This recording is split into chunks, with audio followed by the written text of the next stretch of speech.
পৃথিবী যেখানে ভয় আমাদের সঙ্গী।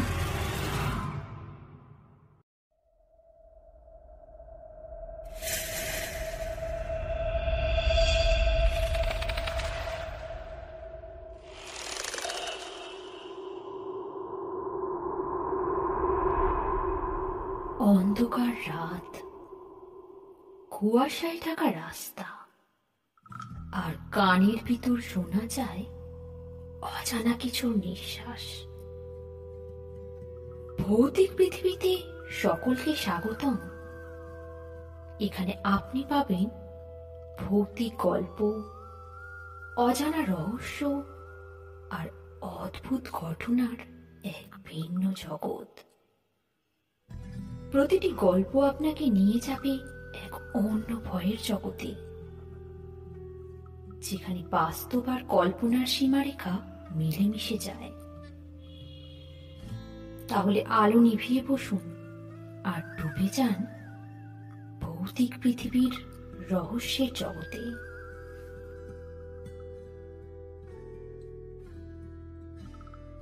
আজকের গল্পের নাম ভয়ঙ্কর আকর্ষণ।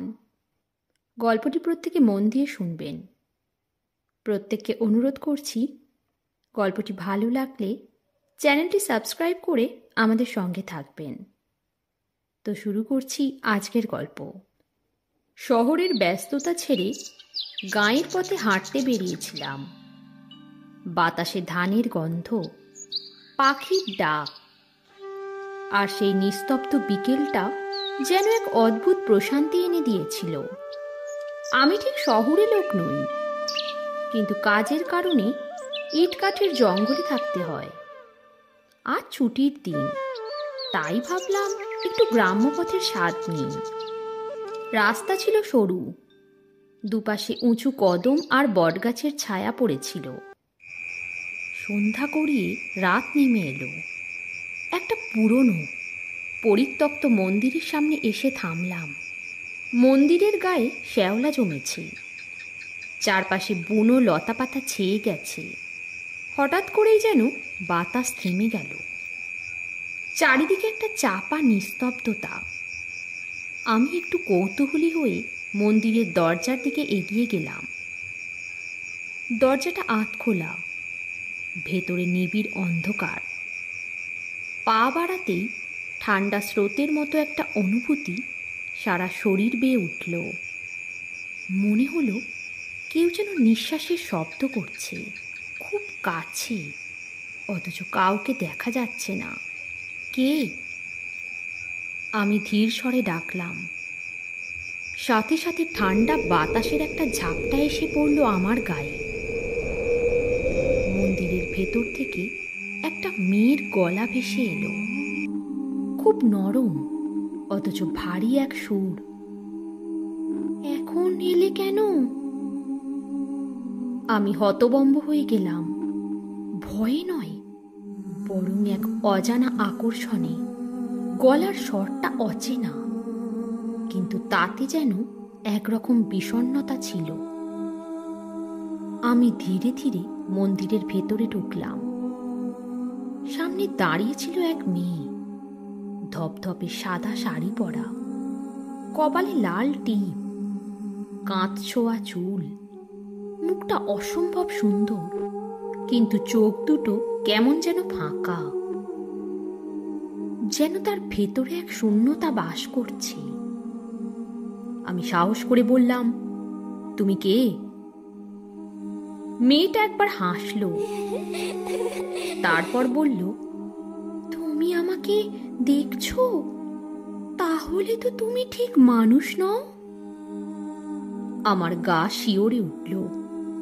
এই নির্জন জায়গায়, এই সময়, এই কথার মানে কি? আমি পেছনে তাকিয়ে দেখি রাস্তা হারিয়ে গেছে। চারিদিকে শুধু কুয়াশা, আর কুয়াশার ফাঁকে ফাঁকে কিছু অস্পষ্ট ছায়া নড়াচড়া করছে। আমি আবার মেয়েটার দিকে তাকালাম। সে এবার ধীরে ধীরে এগিয়ে এলো। তার ঠোঁটে এক অদ্ভুত হাসি। মেয়েটার ঠোঁটের হাসি যেন আমার রক্ত জমিয়ে দিচ্ছিল। তার চোখের গভীর শূন্যতা, কুয়াশাচ্ছন্ন বাতাস আর আশপাশের সেই অলৌকিক পরিবেশ সবকিছু মিলে এক অদ্ভুত অনুভূতি তৈরি করছিল। আমার মনে হচ্ছিল এই মুহূর্তে আমি স্বপ্ন দেখছি নাকি বাস্তবে আছি। মেয়েটা বলল, আমার সাথে যেতে হবে। মেয়েটার গলার এমন এক অদ্ভুত ধরনের আকর্ষণ ছিল যা এড়ানো অসম্ভব। আমি যেন সম্মিলিত হয়ে এগিয়ে গেলাম। তার গায়ে অদ্ভুত একটা সুগন্ধ যা কখনো কোনো নারীর শরীর থেকে পাইনি। আমি কাঁপতে কাঁপতে বললাম, তুমি কে? মেয়েটা এবার হাসল। তার হাসিটা ছিল অর্ধেক মাদকতা, অর্ধেক বিভীষিকা। তারপর সে ধীরে ধীরে আমার দিকে এগিয়ে এলো। তার ঠান্ডা আঙ্গুল আমার গলার কাছে এসে থামল। আমি অনুভব করলাম সে যত কাছে আসছে আমার শরীরে একটা বিদ্যুৎ স্রোতের মতো অনুভূতি কাজ করছে। মেয়েটা ফিসফিস করে বলল, আমি তো সেই যার জন্য মানুষ রাত জেগে অপেক্ষা করে, ভয় পেতে ভালোবাসে, আবার কাছে আসতেও চায়। তার শাড়ির আঁচল একটু নেমে গেল। উজ্জ্বল জ্যোৎস্নায় তার বুকে একটা অদ্ভুত লালচে ছোপ দেখা গেল, যেন রক্ত শুকিয়ে গায়ে লেগে আছে। আমার শ্বাস ভারী হয়ে উঠল। ভয় আর আকর্ষণের এক মিশ্র অনুভূতি আমাকে গ্রাস করছিল। তুমি কি মানুষ? আমি কোনো মতে জিজ্ঞাসা করলাম। মেয়েটা এবার একদম আমার গা ঘেঁষে দাঁড়ালো। তার ঠোঁট আমার কানের কাছে এসে বলল, আমি সেই যে তোমার রক্ত চায়, তোমার শরীর চায়, কিন্তু তোমার আত্মা। তারপর হঠাৎ তার শীতল ঠোঁট আমার ঘাড় ছুঁয়ে গেল। তার ঠোঁটের শীতল ছোঁয়ায় আমার শরীরে যৌবনের বিদ্যুৎ ঝলসে উঠল। গা ছমছমে অনুভূতি, অথচ এক অদ্ভুত আকর্ষণ আমাকে ঘিরে ধরেছিল। মনে হচ্ছিল নিজেকে সরিয়ে নিতে চাই, কিন্তু পারছি না। মেয়েটা ধীরে ধীরে আমার গলা বরাবর ঠোঁট নামিয়ে আনলো। তার নিঃশ্বাসটা ছিল বরফের মতো ঠান্ডা, অথচ সেই শীতলতায় একটা অদ্ভুত তাপ লুকিয়েছিল। আমার পুরো শরীর অবশ হয়ে আসছিল। মেয়েটা বলল, তুমি আমার থেকে পালাতে পারবে না। তার কণ্ঠস্বর ছিল কোমল, কিন্তু চোখের দৃষ্টিতে একটা হিংস্রতা খেলা করছিল। তার আঙ্গুলগুলো এবার আমার বুকের ওপর বুলিয়ে গেল। এক অদ্ভুত শিহরণ ছড়িয়ে দিল সারা শরীরে। আমি কোনো মতে ফিসফিস করে বললাম, তুমি তুমি তুমি কি চাও? মেয়েটা এবার আরো কাছে এলো।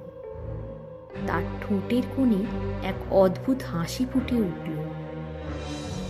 তোমার শরীর, তোমার উষ্ণতা আর তোমার আত্মা।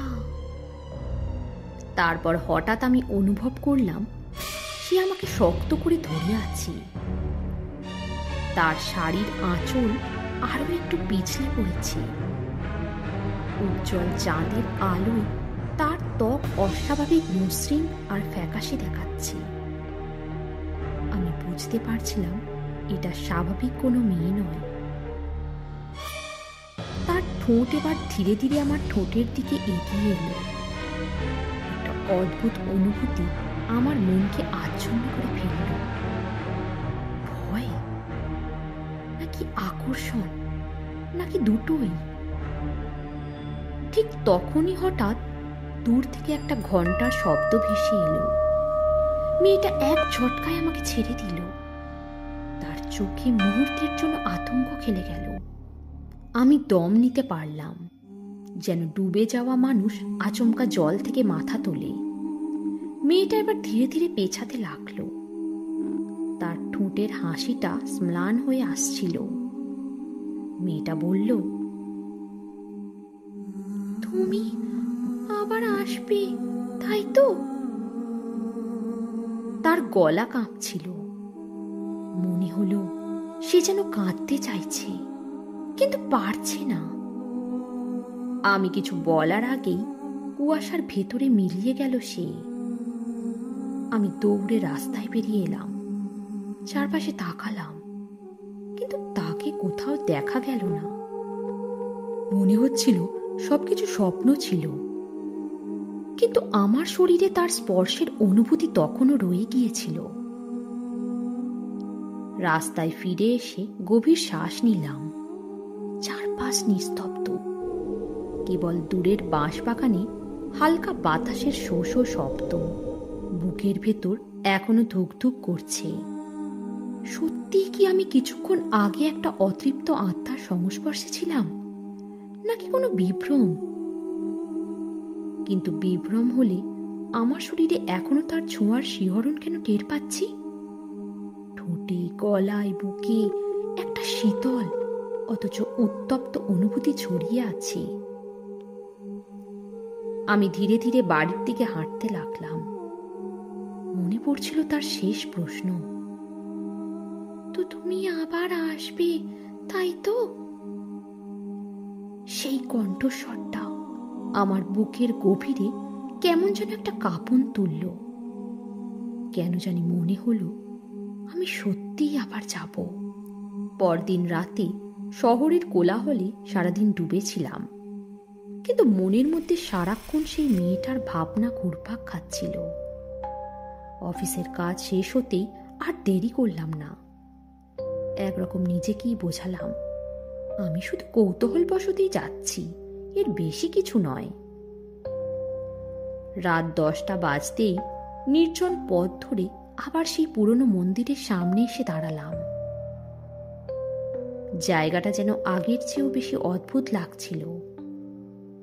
বাতাস থমকে গেছে, পাতার সরসরানি নেই, চারপাশের গাছগুলো যেন নীরব দর্শক হয়ে দাঁড়িয়ে আছে। আমি ধীরে ধীরে এগিয়ে গেলাম।